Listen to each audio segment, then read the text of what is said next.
तो गोश्त होता है, चाहे गधे का हो, घोड़े का हो, भैंस का हो या मटन का।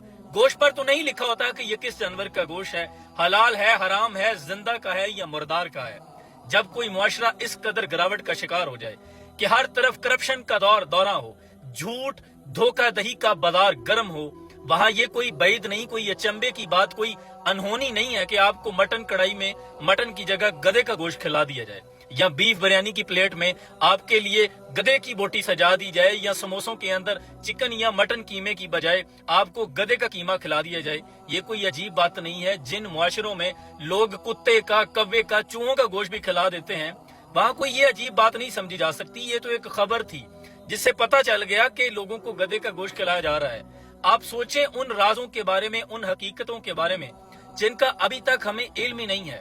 जिन होटलों पे जाकर हम बड़े शौक से होटलिंग करते हैं, जिन बेकरियों से सुबह हम बेकरी लेके आते हैं, अगर उनके किचन तक आपको रसाई मुमकिन हो जाए तो वल्लाह मैं यकीन से कह सकता हूं कि आपको बाहर के खानों से नफरत हो जाएगी, क्योंकि मसालों में इतनी तासीर आ गई है कि अब तो वैसे भी पता नहीं चलता कि किस जानवर का गोश्त है, हलाल का है, हराम का है, जिंदा का है या मुर्दार का है। दूसरे ममालिक से आप अगर कंपैरिजन करें तो चीन में वाकई गधे के गोश्त के बर्गर बनते हैं, लोग बड़े शौक से खाते हैं। यूरोप के ममालिक में घोड़ा खाया जाता है, लोग शौक से खाते हैं। फ्लोरिडा में मगरमच्छ लोग शौक से खाते हैं। अमेरिका में, दूसरे ममालिक में हराम जानवरों का, मूजी जानवरों का हत्ता की गोश्त खाया जाता है, लेकिन वहां उनके मेन्यू में शामिल होता है। वहां उनकी टीमें चेक करती हैं, धोखे से किसी को कुछ नहीं खिलाया जाता। हमारे यहाँ मरते हुए बंदों के मुंह में अद्वियात भी जाली डाली जाती हैं, जबकि वो अपने बच्चों के लिए चॉकलेट्स भी अच्छी बनाते हैं। वो अपने लोगों के लिए अच्छे हैं, खास दूसरे मुस्लिम ममालिक के लिए वो कितने ही बुरे क्यों ना हो। उन्हें फलस्तीन के बच्चे तो खैर नजर नहीं आएंगे, लेकिन कम टू दी पॉइंट, हमारे होटलिंग का ये जो निजाम है, यहाँ जो टीमें चेक करने वाली हैं, अल्लामान अल-हफीज, जाके देखें हॉस्पिटल्स में लंबी लाइनें लगी हुई हैं। हर बंदा स्टमक का इन्फेक्शन, एच पॉलरी सबका पॉजिटिव है।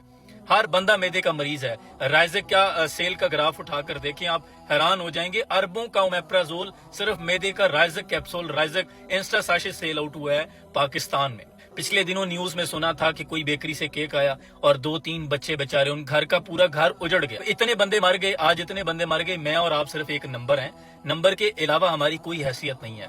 हमें अपना और अपने अहले खाना का, अपने अजीजों का ख्याल खुद रखना है। खुदा के लिए अपना ख्याल कीजिए, अपनी जानों पे जुल्म ना कीजिए। अगर कोई बात बुरी लगी हो तो माफी का खासकार हूँ, लेकिन मतमय नजर फकत इस्लाह है, किसी की दिल आजारी कतई मकसूद नहीं रही। अल्लाह आसानी हासिल और तकसीम करने का शर्फ अता फरमाए। सलाम पहुंचे।